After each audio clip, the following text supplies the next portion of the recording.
The man sleeping with my wife saved 40 lives. He just had to let 3 of mine go to do it. I didn't know that when I saw them together at the commissary, didn't know it when I followed him to his car, didn't know it when I started planning how to destroy everything he'd built. All I knew was that Captain Derek Hayes was the supply officer who denied my equipment request in Kandahar, and 3 months later, Martinez, Johnson, and PFC Coleman were gone because of it. Now he was sleeping with my wife. Sometimes the universe has a sick sense of humor. My name is James Whitaker. I did 3 tours in Afghanistan with the 101st Airborne, came home in 2019 with a Purple Heart, a limp I can't shake, and the kind of memories that turned 3 a.m. into an endurance test. My wife Sarah worked as a nurse at Walter Reed. We met during my first stateside recovery.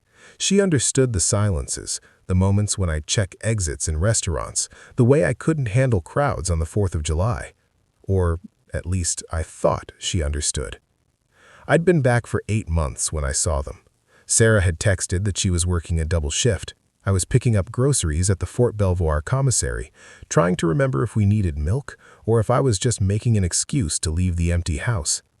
That's when I saw her laughing. Not the polite laugh she gave me anymore, the real one, the one that used to make her whole face light up back before I came home different. She was standing by the produce section with a man in army dress blues, captain's bars. He said something and she touched his arm, the way you touch someone when you're allowed to.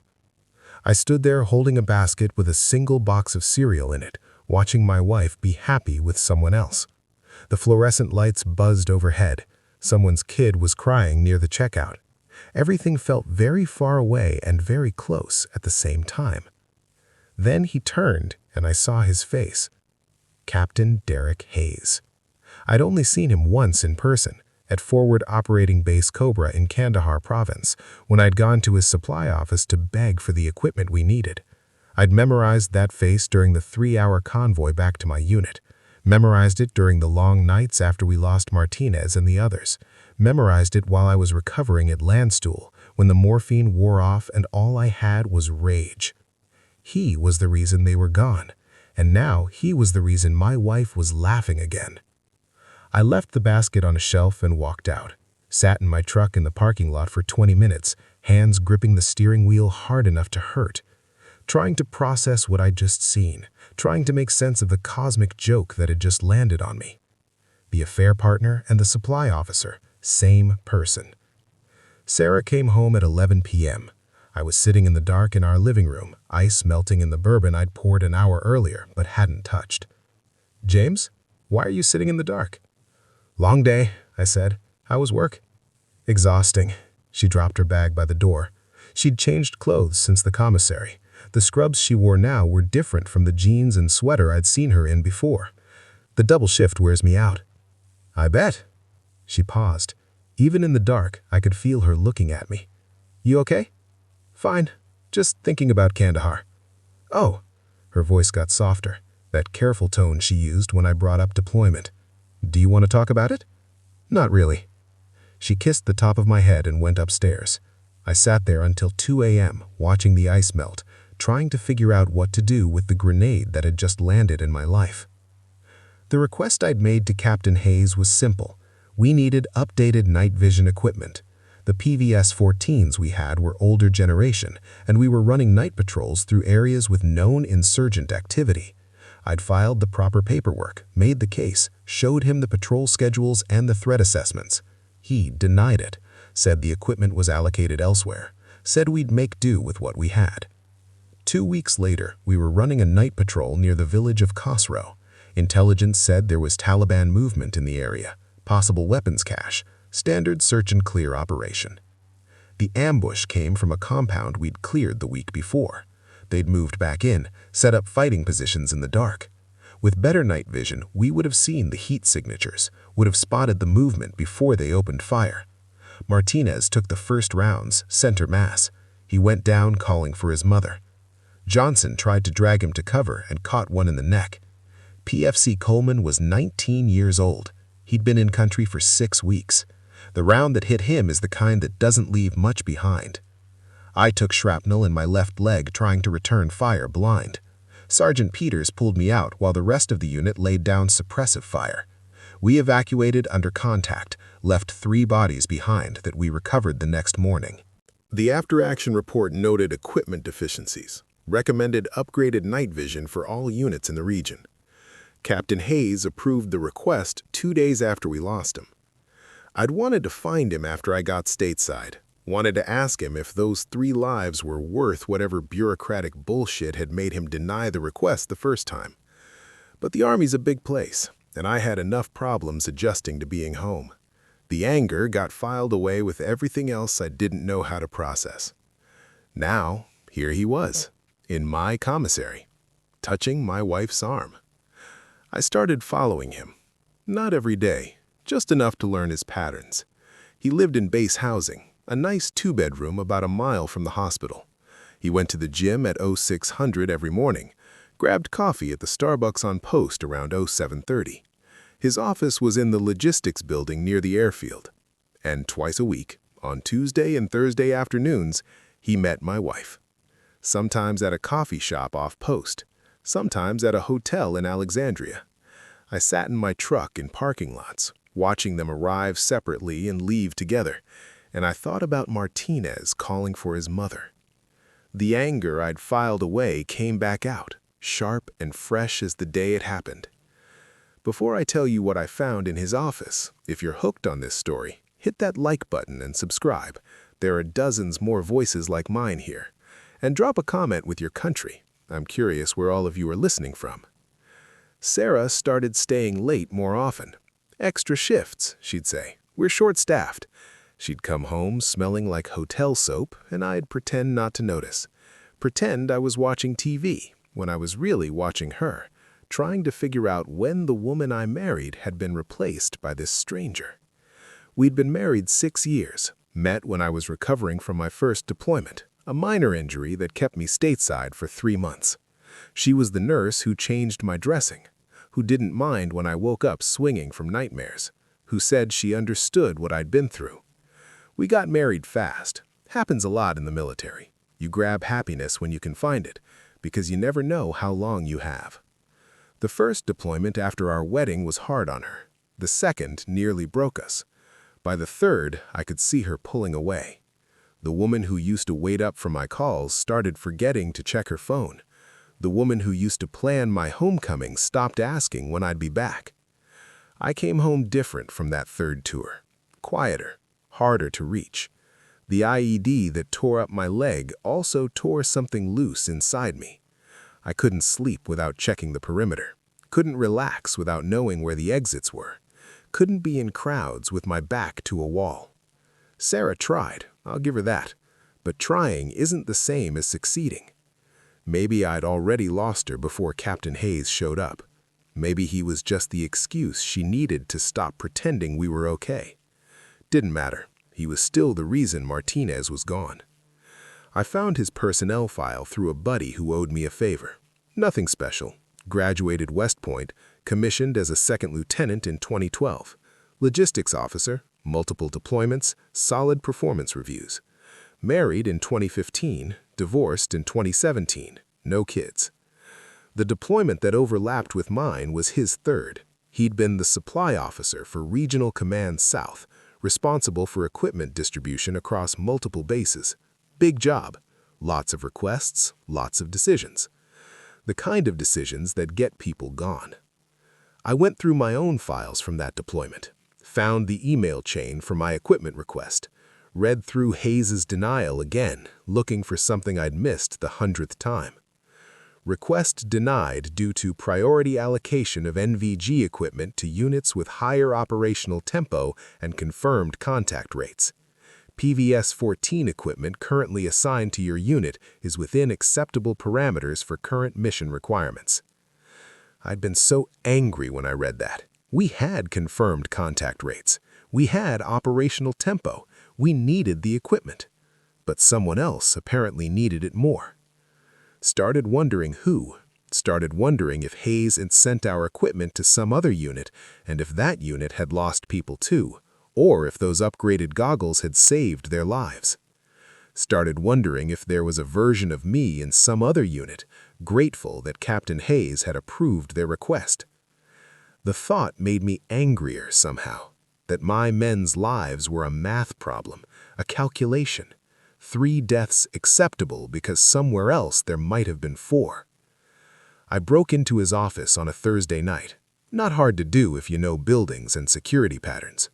The logistics building had cameras, but they covered the entrances, not the individual offices. Hayes worked late most Thursdays, probably to establish an alibi for where he was instead of with my wife, but he always left by 2100. I waited until 2200 and went in through a side door I'd watched maintenance use during the day. His office was exactly what you'd expect. Neat desk, filing cabinets, motivational posters about leadership and service, photos of him with various units, various deployments, one with him standing in front of a CH-47 Chinook in what looked like Kandahar. I went through his files, looking for what, and I wasn't sure.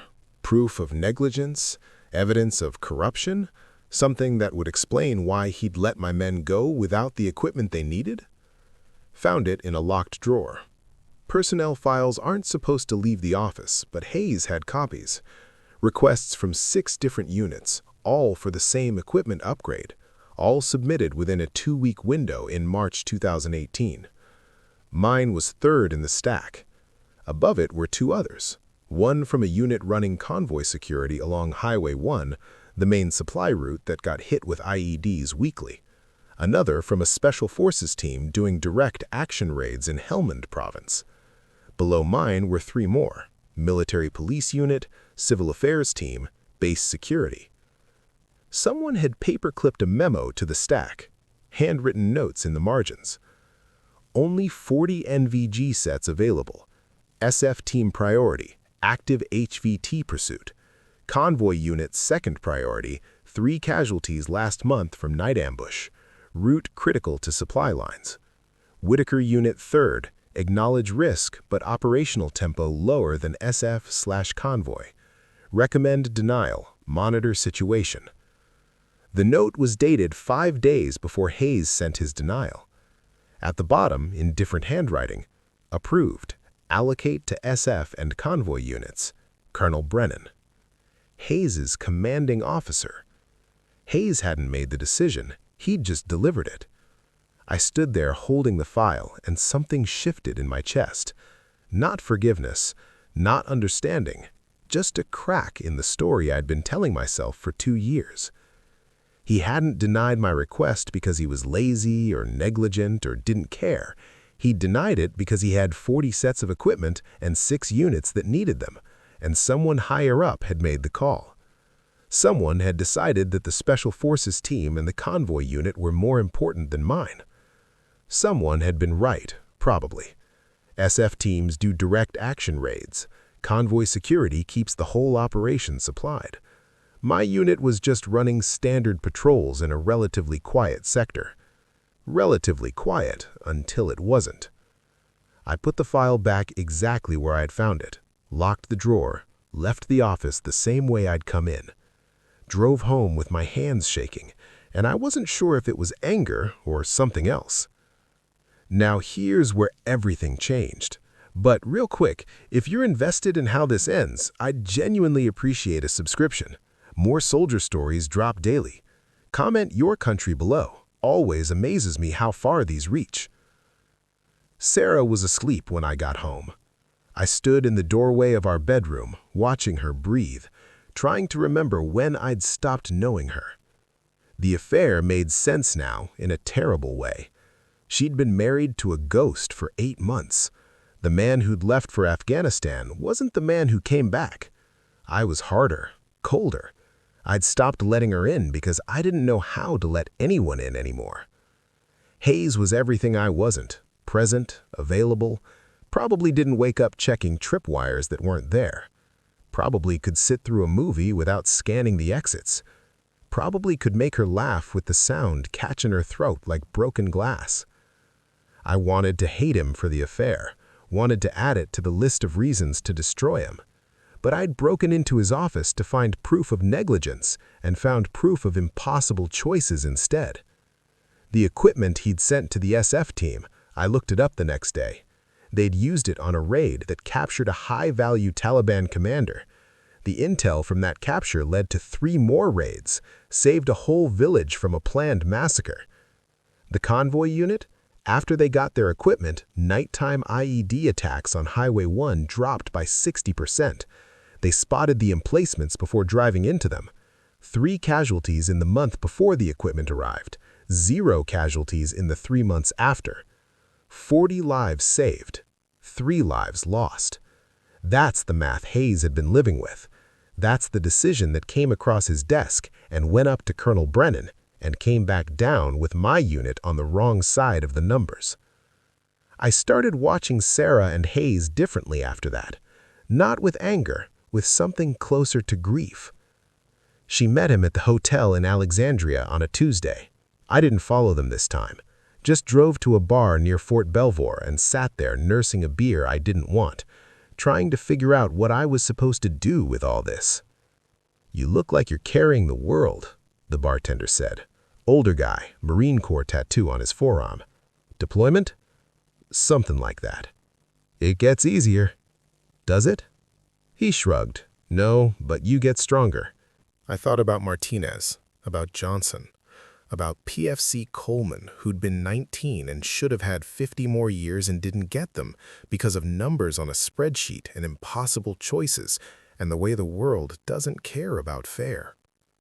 Thought about Hayes making coffee at 0730 and going to the gym at 0600 and sleeping with my wife because she needed someone who wasn't broken. Thought about Sarah laughing in the commissary, the way I hadn't made her laugh in months. I finished the beer and went home. Sarah was already there, humming in the kitchen, making dinner. She did that now, cooked meals we'd eat in silence while I pretended not to notice she smelled like someone else's cologne. "James," she said when I walked in, "we need to talk." I sat down at the kitchen table. "Okay." She turned off the stove, came and sat across from me. Her hands were shaking. "I've been seeing someone." "I know." That stopped her. "You know?" "Captain Derek Hayes, logistics officer. You meet him Tuesdays and Thursdays, sometimes at the coffee shop on Duke Street, sometimes at the Marriott in Alexandria." Her face went white. "How long have you known?" "Since the commissary, 2 months ago." 2 months? She said it like she was testing the weight of the words. "You've known for 2 months and didn't say anything?" I was trying to figure out if I cared. "Do you?" I looked at her, really looked at her.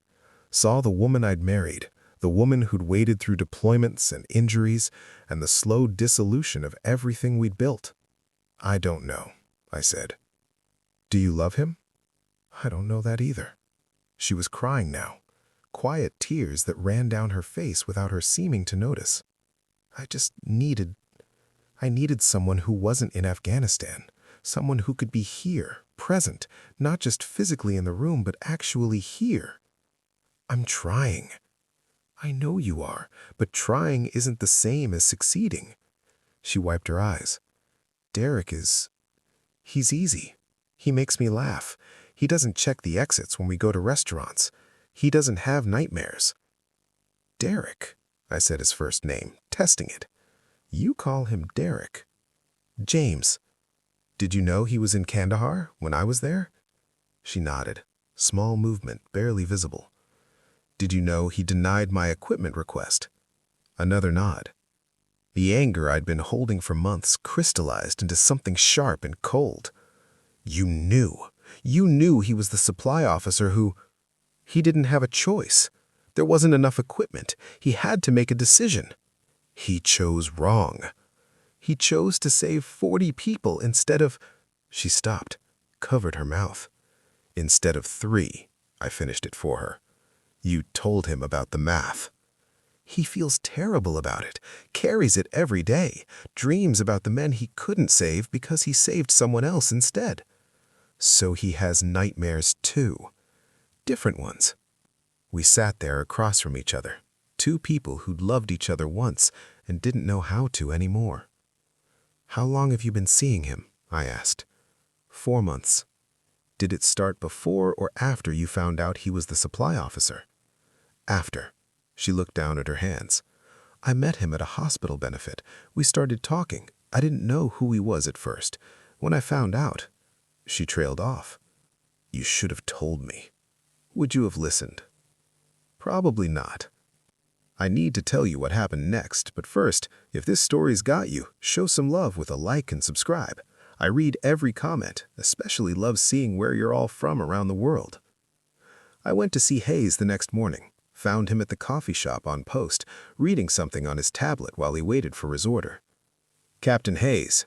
He looked up, recognized me immediately. I saw the moment the recognition hit, saw him brace for whatever was coming.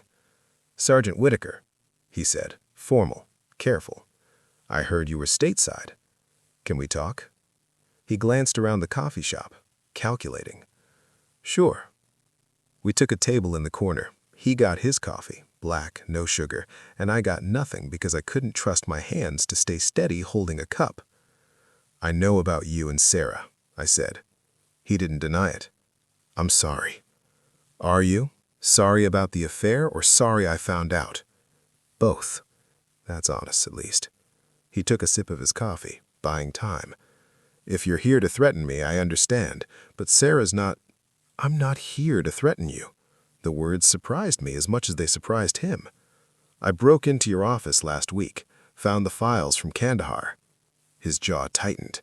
"That's a court-martial offense. So is sleeping with another man's wife." "Fair enough."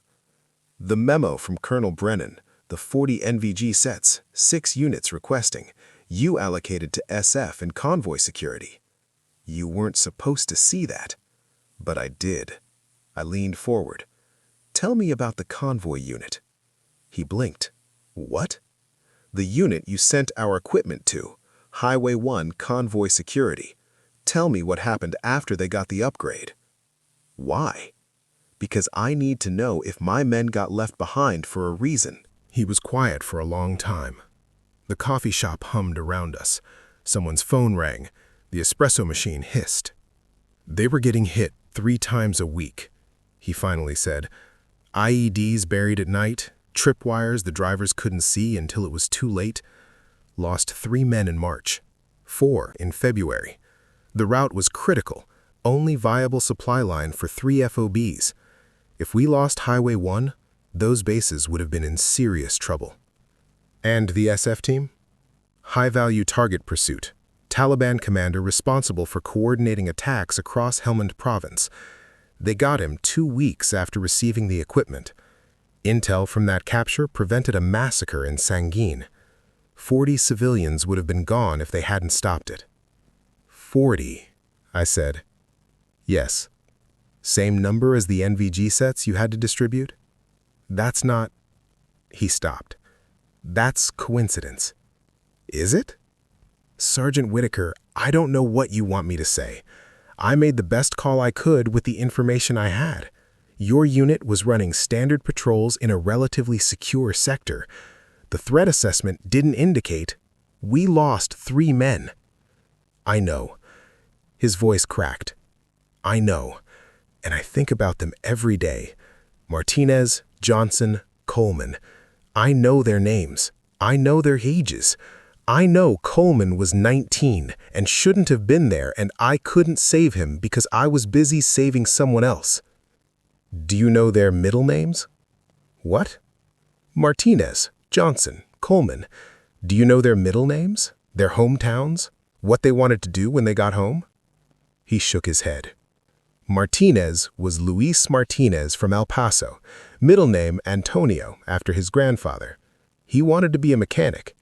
Johnson was Marcus Emmanuel Johnson from Detroit, had a daughter he'd never met, born 2 weeks after we deployed. Coleman was Tyler James Coleman from some tiny town in Kansas I can't pronounce. He joined up because his dad and grandfather had served." Hayes was staring at his coffee. "I didn't know."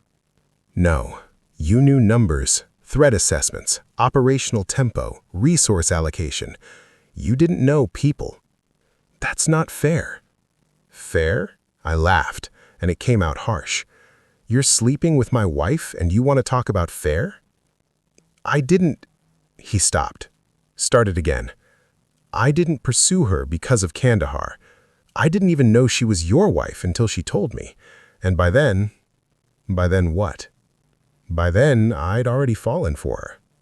The honesty of it hit me like a fist. Not, "I was attracted to her," or "we had a connection." He'd fallen for her. Past tense. Done deal. "She told me you knew. About the equipment, about the decision." "She told you last night?" "This morning. Called me at 0600, said you'd known for months and she'd finally admitted the affair." He met my eyes. "She also said you didn't seem angry." "I'm not. Not anymore." "Why not?" "Because I finally understand the math." "What math?" 40 lives saved, 3 lives lost. You made the right call. There's no right call when people are going to perish either way. But there's a less wrong one. I stood up. "I came here to confront you, maybe threaten you, maybe worse. I spent 2 months planning how to destroy your career, your reputation, everything you'd built. What changed? I found out you were just doing your job, making impossible choices with bad options. Same as all of us. Same as me, when I chose to re-up for that 3rd tour instead of staying home with Sarah. I chose the mission over my marriage. You chose 40 lives over 3. We all make calls. Sergeant Whitaker, she's happy with you. Happier than she's been with me in a year, maybe longer." The words hurt to say, but they were true. I can't give her what she needs. Can't be the man she married. That man didn't come back from Kandahar. "I'm sorry." "Stop apologizing. I'm not asking for your pity." I turned to leave, then stopped. "The SF team, the raid where they captured the Taliban commander, you know how many civilians they saved?" 40, I told you." "Exact number?" He hesitated. 42, according to the after-action report. 42 lives. 3 lives. Martinez, Johnson, Coleman. The math doesn't care about fair. I walked out of the coffee shop and sat in my truck for 20 minutes, not going anywhere, just breathing. Sarah filed for divorce 3 weeks later. I didn't fight it.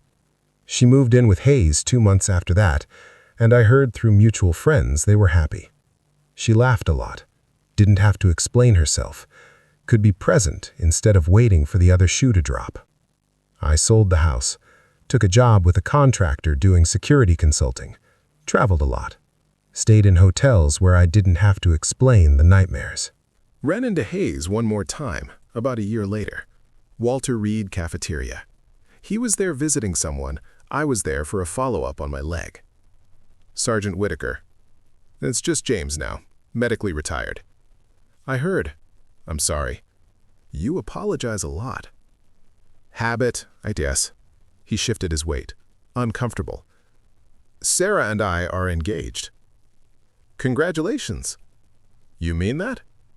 Yeah, I said, and I did. She deserves to be happy. So do you.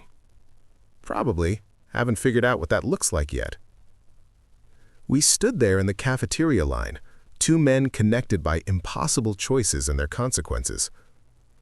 The convoy unit, I said. Highway 1. You said casualties dropped after the equipment upgrade. 60% reduction. Saved a lot of lives. Do you think about that when you're thinking about Martinez and Johnson and Coleman? Every day. He looked at me. Does it help knowing they were part of saving 42 people? No, I said. But it helps knowing it mattered, that they weren't just numbers on a spreadsheet, that someone had to choose, and it was an impossible choice, and you chose the least wrong option. You're forgiving than I'd be. I'm not forgiving anything. I'm just tired of being angry. Sarah showed up then, coming around the corner with 2 cups of coffee. She saw me and stopped. James. Sarah. You look good. Polite lie, but I appreciated it. So do you. She did. Lighter somehow, less careful. The woman I'd married before the weight of my deployments had crushed her. "I should go," I said. "Congratulations on the engagement." "Thank you." She handed Hayes one of the coffees. "James, It's okay, really." And it was. "Be happy." I walked away before she could say anything else. Drove home to my apartment. Small place, 1 bedroom, minimal furniture. Everything I owned fit in my truck, by design. Easier to move that way. Easier to run when the memories got too heavy. I opened my laptop, pulled up the file I'd been working on for 6 months, a list of the men from my unit. Not just Martinez, Johnson, and Coleman, all of them. Where they were now, what they were doing, who they'd become after Afghanistan. Peters was teaching high school history in Ohio. Torres had 3 kids and worked construction. Williams was in law school. Simmons was a cop in Seattle. They'd lived. They'd come home. They'd built lives. 3 hadn't. But the rest of us carried them, talked about them, made sure their names weren't just entries in a casualty report. I added a new section to the file, information I'd found through careful research. The SF team's raid, the convoy unit's casualty reduction, the 42 civilians saved in Sangin. The math Hayes had been living with, the impossible choice that had cost 3 lives and saved dozens more. I couldn't forgive him for the affair, couldn't forgive Sarah for choosing someone else, but I could understand it, could see how they'd both been doing the best they could with the options they had. Same as me when I'd chosen Martinez out of the kill zone instead of Johnson, when I'd covered Coleman's body instead of pursuing the insurgents who'd ambushed us, when I'd come home and tried to be a husband when I wasn't sure I was human anymore. We all make choices, live with them, carry them. The anger I'd held for 2 years was still there, probably always would be, but it was quieter now, more like grief than rage. Martinez, Johnson, Coleman, 42 civilians in Sangin, 3 convoy drivers on Highway 1. The numbers don't care about fair, they just are. I closed the laptop, checked the locks on my door, checked them again, set my phone alarm for 0600, laid down in bed and stared at the ceiling, waiting for sleep that might not come. But before it did, I thought about Hayes standing in that supply office in Kandahar, looking at 6 requests and 40 sets of equipment. Thought about him running the numbers, making the call, sending our gears somewhere else. Thought about him carrying Martinez, Johnson, and Coleman every day since. Same as me. Different guilt. Same weight. The universe has a sick sense of humor, but sometimes the joke makes a terrible kind of sense. I learned something in those coffee shop conversations and divorce proceedings and late nights alone. I learned that some truths don't set you free. They just trade one burden for another. I learned that the man who denied my equipment request wasn't evil, wasn't negligent, was just another soldier making impossible choices in an impossible situation. I learned that my wife left because I'd left first, even though I'd come home. That you can be physically present and emotionally gone. I learned that 42 lives weigh more than 3, even when those 3 are yours. But mostly, I learned that understanding doesn't heal. It just changes what you're carrying. 3 years later, I got a letter. No return address, postmarked from somewhere in Virginia. Inside was a newspaper clipping. Wedding announcement. Captain Derek Hayes and Sarah Whitaker married in a small ceremony at Arlington National Cemetery. The photo showed them smiling, happy. Below it, a handwritten note. I think about them every day. I hope you know that. I hope it helps. Derek. It didn't help, but it mattered. I put the letter in the file with all the others. Martinez's mother had written me after the funeral. Johnson's daughter sent me a photo when she turned 2. Coleman's father had called me once, drunk, wanting to know if his son had been scared. I'd lied and said no.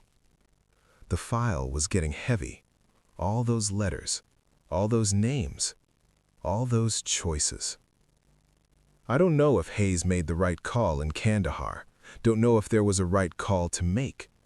All I know is that 3 men didn't come home, and 42 people in Sangin got to wake up the next morning. All I know is that my wife found someone who could give her what she needed, and I couldn't hate him for it because I'd failed at it first. All I know is that the math doesn't care about fair. It just is. Martinez, Johnson, Coleman. I say their names sometimes. Middle names too.